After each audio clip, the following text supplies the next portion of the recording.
Uusi alusta, tutut työkalut. Matchicad sähkö BricsCADille.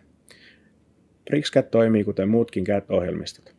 Matchicad sähkö sisältää kaikki jo ennestatut työkalut sähkösuunnitelmien luomiseen ja laskentoihin, kuten keskusteluonti,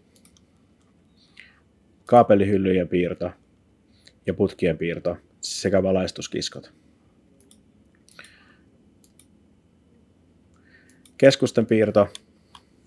Annetaan keskukselle tarvittavat tiedot, koko ja sähkötekniset tiedot. Valitaan symboli ja asennetaan paikalleen. Kaapelihyllyjen piirto. Valitaan tarvittavat tiedot kaapelihyllyille, kulmapalat, tuote. Valitaan piirtopaikka, korkeus ja piirretään hylly